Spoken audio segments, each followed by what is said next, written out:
얘기를 꺼내자 하면 열불이 치솟긴 한데 끝이 통쾌해서 마음을 가다듬고 이야기를 들려드리고자 합니다.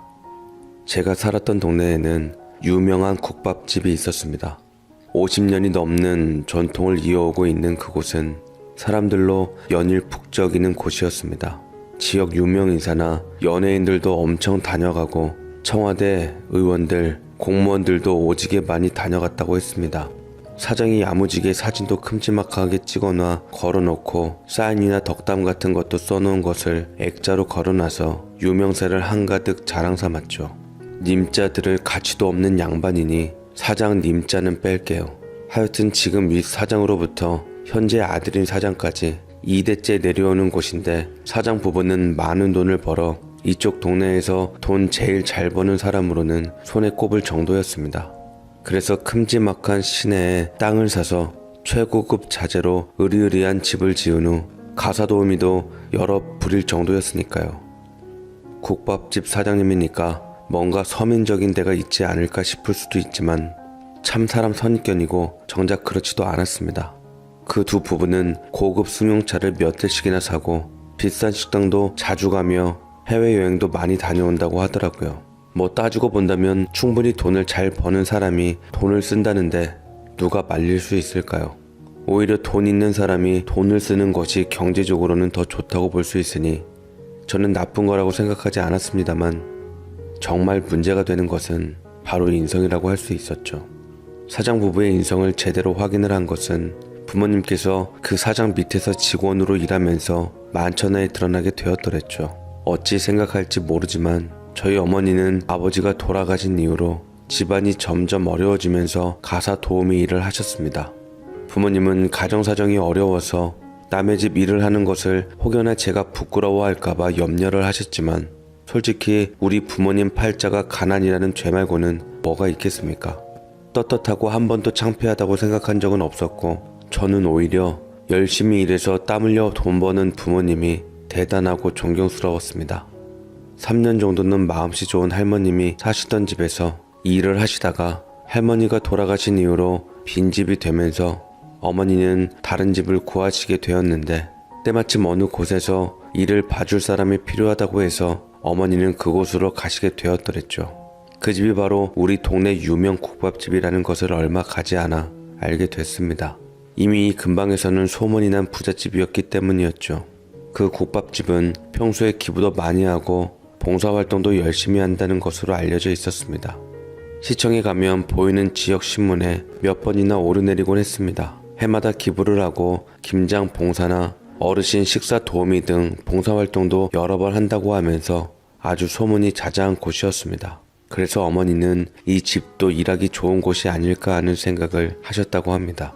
자연스럽게 저도 사장님께서 인간성이 좋은 것으로 많이 알려진 곳이라서 어머니가 힘들지 않게 일을 하지 않을까 기대하고 마음이 놓였더랬죠. 얼마 전 퇴사를 하면서 저는 어머니가 일을 하러 가시는 것이 마음에 계속 신경이 쓰였고 자식이 별 도움이 되지 않아서 어머니가 이렇게 고생을 하시는 것 같아서 죄송한 마음이 들었던 거였습니다. 허나 어머니는 항상 저를 위해서 아낌없이 희생을 하시는 분이셨고 어머니는 그 언제도 저를 타박한 적이 없으셨죠. 제가 대학을 졸업하고 한참 동안 취업이 안 됐을 때에도 그리고 지금처럼 취업을 하지 못하는 상황에서도 저희 어머니는 그저 천천히 해도 상관없다고 하셨습니다. 언제든 저를 믿어주시는 어머니에게 저는 항상 감사한 마음을 가지고 있었습니다. 그리고 언젠가 어머니에게 꼭 효도를 하겠다는 마음을 먹었습니다. 단 한 번도 저를 다른 사람들과 비교한 적이 없었고 그저 저를 한없이 믿어주셨는데 모든 부모 자식이 그렇듯 그런 어머니에게 저는 당연히 각별한 감정을 가지고 있었습니다. 그런데 어머니께서 어느 날 어안이 벙벙한 얼굴로 돌아오시더니만 제게 생각지도 못한 말씀을 하시더라고요. 아니, 나는 처음에 그 양반이 국밥집을 소개시켜준다고 해서 그곳 식당에서 일하는 줄만 알았더니만 알고 보니 그 집 가사도우미로 날 채용한 거더라고. 뭐 무슨 일을 하든 크게 다를 바는 없겠지만 들은 것과는 달라서 좀 당황스럽긴 했지. 그래요? 엄마 그러면 사장님네 가사도우미로 일하시는 거세요? 그렇다는구나. 참. 그러면 처음부터 제대로 잘 알아보고 말할 것이지. 사람이 싱겁긴. 어머니가 처음에 그 국밥집으로 가신다고 하셨을 때 저는 역시 국밥집에서 일을 하시는 줄 알았는데 알고 보니 그 사장 부부의 집에 가서 일을 하는 것이었습니다. 사실 처음에는 국밥으로 돈을 벌어봤자 얼마나 벌겠나 싶었는데 정말 어마어마하게 번다는 것을 알고 많이 놀랐습니다. 하기사 손님이 그렇게 많은 데다 가격도 다른 곳보다 비싼 편이니 수입이 꽤나 되겠다 싶었습니다. 한참 경제적으로 힘들 때라서 그런지 그때 수입을 대충 전해 듣고는 참 부러웠고 국밥으로 사람을 부릴 수도 있구나 싶은 생각이 들었습니다. 그렇게 어머니께서는 그 집으로 일을 나가셨을 때 저는 혹시라도 일을 하면서 힘든 일은 없으신지 어머니께 물었습니다. 그러니 어머니께서는 전혀 힘든 것이 없으니 걱정하지 않아도 된다는 식으로 저에게 말씀하시더라고요. 저는 그 말만 철석같이 믿고 정말로 저는 별일이 없는 줄 알았습니다. 동네에서 인망이 좋은 곳으로 소문이 났다는 집이었으니까요. 어머니도 별말 없었기 때문에 저는 별 생각을 하지 않았습니다. 그런데 생각보다 어머니가 자주 늦으셨습니다. 원래 10시면 퇴근 시간에 맞춰 집에 돌아오셔야 하는데 거의 한두 시간쯤 넘겨서 오실 때가 많았기 때문이었습니다. 저는 녹초로운 어머니께 한 말씀 드렸죠. 엄마, 왜 이렇게 늦게 오세요? 얼굴도 많이 상하신 것 같고 그 집에서 하시는 일이 많이 힘드세요? 아니다. 아직 처음이라 일이 익숙하지 않아서 그런 거야. 생각보다 주인집 내외가 꼼꼼하셔서 내가 좀 더 신경 써야 할 부분이 있는데 또 그만큼 월급을 많이 준다고 했으니까 그 정도는 괜찮다. 돈만 많이 주면 이것보다 더 늦게 올 수도 있고 더 굳은 일도 할 수 있지. 안 그러니? 젊어서 하는 고생은 사서 한다던데 엄마 아직 젊다? 라며 애써 웃으시며 능글스럽게 농담도 하시곤 하셨는데 한 달이 넘도록 계속 귀가가 늦으시니까 저는 뭔가 걱정이 들기 시작하며 마음이 통 놓이질 않았던 것이죠. 점차 엄마의 얼굴은 피곤해 보이며 점점 야위어져 갔고 저는 필히 일이 다른 곳보다 힘들다고 판단하며 도저히 안 되겠다 싶었습니다. 밤 늦은 시간까지 일을 하다가 오시는 어머니가 무사히 오실 수 있도록 저는 어머니를 모시러 가게 됐습니다. 그 집이 저희 집과는 그리 멀지 않기 때문이었죠. 그래서 그 집으로 가려고 하는데 한 주택에서 부부가 고래고래 싸우면서 소리를 지르고 있었습니다. 그 소리가 바깥에도 고스란히 전달이 될 정도였죠.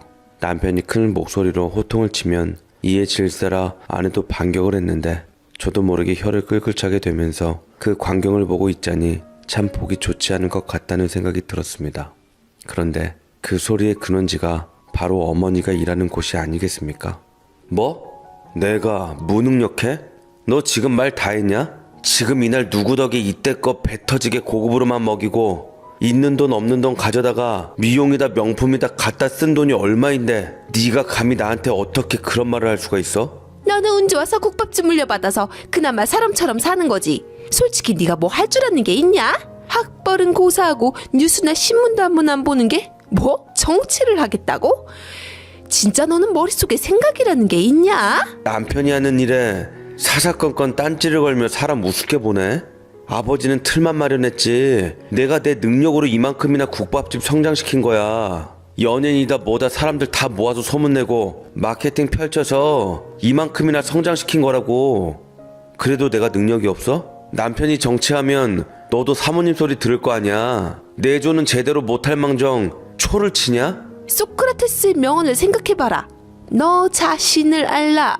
뭐 좀 배웠어야 그런 위인들도 알고 명언들도 알지. 정치 잘못하다가는 있는 재산 없는 재산 다 털릴 게 뻔하고 너 인성이나 가진 재주를 봐 돈만 털릴 게 뻔한데 내가 왜 가망성 없는 일에 내조를 하냐? 나 이래봬도 판단력 하나는 있는 여자야. 대한민국이 발전하려면 너 같은 인간이 절대 정치판에 나서면 안 된다고. 수십 년 같이 산 내가 보증한다 야. 뭐야? 이게 끝까지 부부가 싸우는 소리가 저 멀리에서 들릴 정도였는데 정말 살벌하게 싸운다는 생각이 절로 들 정도였습니다. 그리고 나서 한참 후에 어머니가 지친 기색으로 나오셨습니다.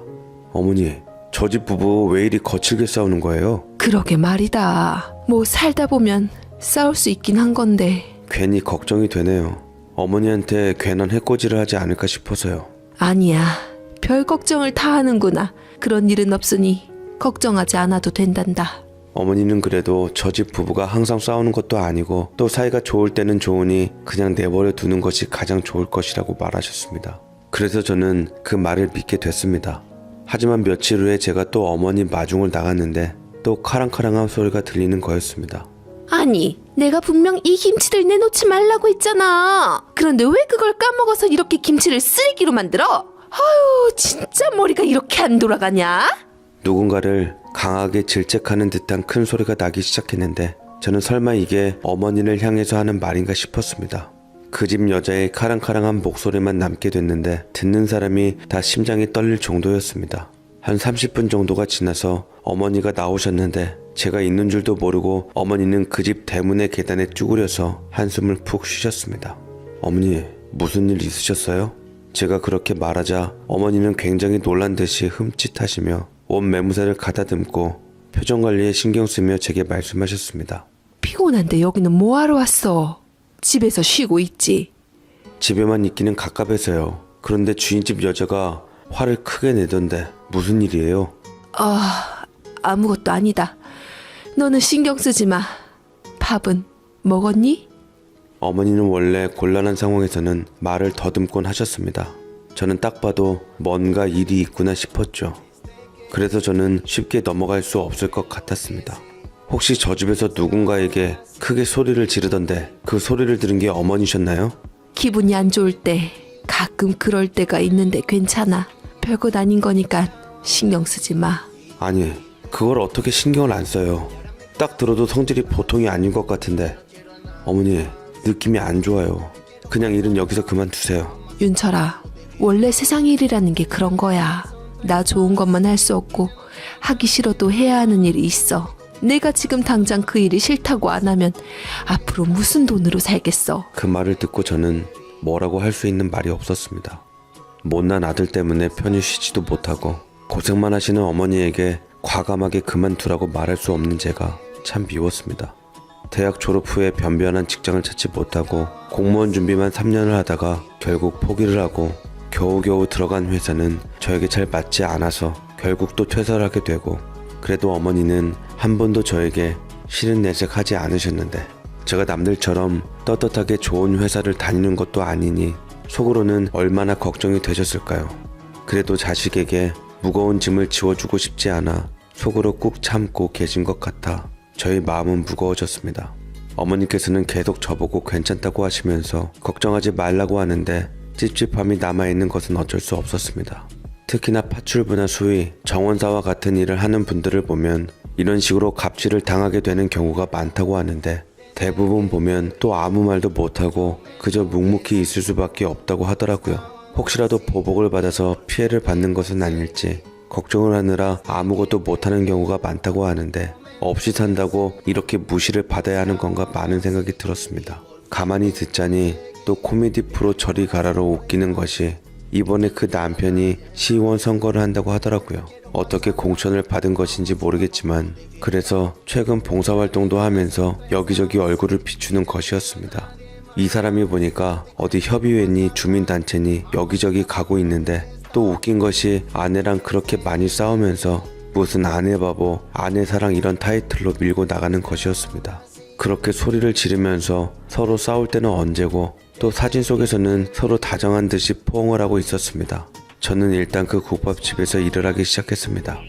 그 사장 부부가 어떤 사람들인지 알고 싶었기 때문이었습니다.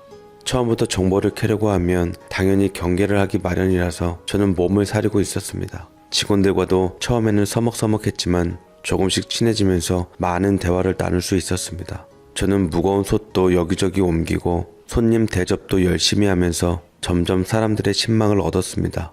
요즘 젊은이들은 워낙에 고생하는 것을 싫어해서 여기 일을 하기 싫어하는데 저는 젊어도 열심히 일을 한다면서 나이가 많이 드신 분들이 굉장히 좋아하셨습니다. 그 중에서도 저를 가장 신뢰했던 분은 바로 주방장님이었습니다.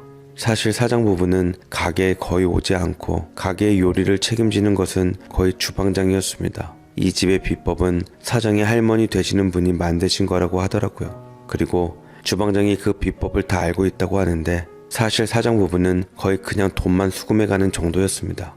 가끔씩 취재를 할 때면 마치 여기에서 계속 일을 하는 것처럼 꾸며내기는 한다고 했네요. 젊은이가 참 싹싹하게 일하는 게 보기 좋아. 힘들지는 않고 제가 힘든 게 뭐가 있겠어요. 그래, 우리가 열심히 일해서 사장 배부르게 해줘야지. 우리가 일하면 사장이 배가 부를까요? 당연히 그렇지. 이 가게 매출이 얼만데. 그런데 여기서 국밥 비법 다 알고 있는 분이 주방장님 아니세요? 그렇지.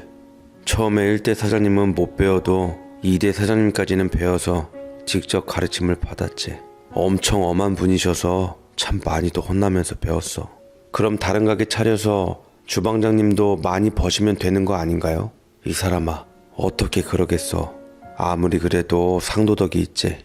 그리고 2대 사장님에 대한 의리를 생각하면 그럴 수가 없어. 그래도 아쉽네요. 저는 주방장님이 잘 되셨으면 좋겠는데 난 지금 일도 할만하네. 하지만 정말 할만한 것 같지는 않았습니다. 언젠가 주방장님과 함께 피우는데 얼굴에 멍이 든 것이었죠. 저는 어떻게 된 일이냐고 물었지만 주방장님은 그저 허허 웃기만 하셨고 다른 직원들은 애써 못 본 척을 했습니다. 주방장님처럼 사람 좋은 분이 어디 가서 일부러 싸움을 걸거나 할 것 같지는 않고 혹시 누군가에게 맞은 건 아닐까 싶었습니다. 그래서 저는 저와 같이 주방 일을 하고 있는 조씨 아저씨에게 슬쩍 운을 띄워봤습니다. 주방장님이 얼굴이 많이 다친 것 같은데 혹시 무슨 일 당하신 거 아닐까요? 에휴, 그냥 모른 척해. 알아봤자 좋을 것도 없을 거야. 네? 제가 알면 안 될 거라도 있나요? 아마 사장님 댁에 다녀왔을 거야. 사장님 댁에 다녀오면 무슨 일이라도 생기는 건가요? 너무 깊게 알려고 하면 안 좋은데. 조씨 아저씨는 한참을 망설이고 계시는 듯 했습니다. 그러더니 어렵게 저에게 말을 꺼내셨습니다. 원래 사장 성격이 좋지 않고 그나마 우리 같은 말단 사원은 별로 볼 일이 없고 주방장님이나 몇 번 보시는데 사장님 부부 온다고 하면 아주 가게가 바짝 긴장이 된다고 매출이 안 좋거나 아니면 사소한 실수라도 있으면 가차없이 불호령이 들어온다는 것이었습니다. 저는 깜짝 놀라서 물었습니다. 아니, 그런데 제가 알기로는 주방장님이 사장님보다 더 나이도 많은 것으로 알고 있는데. 그렇지, 내가 아는 것도 그래. 주방장님이 여기 오셨을 때 사장님은 10살 정도였대. 그런데 뭐 탯줄 잘 잡아서 이렇게 사장님 소리도 듣는 거지. 뭘 모르는 사람들은 그저 신문에도 나오니까 좋은 사람으로 알고 있는데 사실 그렇지 않은 걸 아는 건 뭐 우리 가게에서 오랫동안 일한 사람들 정도일 거야. 저는 그 이야기를 듣고 나서 충격을 금치 못했습니다. 사람들이 말하기에는 사모님은 정말 약과인 수준이고 사장님이 정말 굉장한 사람이라고 하는데, 그렇다면 어머니는 국밥집 사장 부부들과 직접 마주하면서 일을 하는 건데 앞으로 더 험한 일을 당하시는 게 아닐까 싶었으니까요. 그래서 저는 집에 가서 어머니에게 좀 더 자세하게 이야기를 나눠보기로 했습니다. 엄마, 내가 오늘 식당에서 일하다가 들었던 건데 주방장님이 사장님을 뵌 다음에 심한 일을 당하신 것 같아요. 아침에 보니까 얼굴이 안 좋아 보이더라고요. 그래? 아이고, 그랬구나. 많이 다치셨구나. 어머니도 알고 계셨어요? 나는 깊이 알지는 못하는데 집에서 좀 큰 소리가 들리긴 했어. 하필 나는 그때 정원 일 좀 돕고 있으라고 해서. 정원사가 따로 있지 않아요? 그런데 왜 어머니한테 정원 일을 하라고 해요? 어머니께서 얼핏 얘기를 들어보니 어머니가 하는 일은 가사 도우미 일을 넘어서 온갖 잡다한 일까지 다 도맡아 하는 것만 같았습니다. 각자 맡은 업무가 있는 법인데 참 그것도 어이가 없더이다. 윤철아, 너무 깊게 하는 것도 좋지 않을 것 같다. 너도 너무 알려고 하지 않았으면 좋겠구나. 아무래도 동네에서 워낙에 영향력이 많은 분이시기도 하니까 잘못하면 큰일이 날지도 모르잖니. 어머니, 그렇다고 하더라도 부당한 일을 당하셨는데 가만히 있을 수는 없잖아요. 아니다. 그래도 적당히 입을 다물고 있을 때도 필요한 거야. 그러니까 너도 너무 깊이 파려고 하지 마렴. 어머니는 그 누구와도 한 번도 싸워보셨던 적이 없는 천성 자체가 순한 분이셨어요. 동네 아줌마들과도 한 번도 다퉈본 적이 없었고 저에게도 화 한 번 내신 적이 없었기 때문에 어떤 부분에서 어머니가 고민을 하고 있는지 저는 알 수 있었습니다. 하지만 무조건 입을 다물고 있어야 한다는 것은 동의하기가 어려운 가운데에서 어머니께서는 저에게 계속 신신당부를 하셨습니다. 제가 혹시라도 얽힐까봐 걱정을 하시는 거였죠. 아직 저는 젊고 창창한데 혹시라도 나쁜 영향이 가게 된다면 큰일이 날지 모르니까 제가 조심을 했으면 하는 거였습니다. 어머니가 너무나도 간곡하게 부탁을 하셨기 때문에 저는 결국 수긍을 할 수밖에 없었습니다. 그런데 며칠 후 저는 정말로 머리 끝까지 화가 나는 일을 마주하게 되었습니다. 다름 아닌 어머니의 손에 뭔가가 핥힌 듯한 긁힌 자국을 보게 되었던 것이었죠. 어머니는 별것 아니라고 했지만 저는 그 말을 믿을 수 없었습니다. 게다가 다음날 출근을 하고 나서 주방장님이 조씨 아저씨와 하는 말을 듣고 말았는데 느낌이 쎄하더라고요. 사모님이 요즘에 성질이 아주 보통이 아니야. 또요? 이번에는 또 왜 그러신데요? 안 그래도 사장님이랑 사이가 안 좋잖아. 계속 같이 사내만에 하고. 그래서 요즘 그 집에서 일하는 사람들이 괜히 불똥 튀고 있어. 한동안 안 그러다가 또 그러시나 보네요. 그러니까 말이야. 어제는 또 새로운 아줌마가 화를 입은 것 같더라고. 어쩌다가요? 최근에 보리차만 먹다가 사모님이 둥글레차를 먹겠다고 했는데 보리차를 끓였다고 하는 거지. 그냥 본인이 잔뜩 화가 난 김에 생트집을 잡은 거야.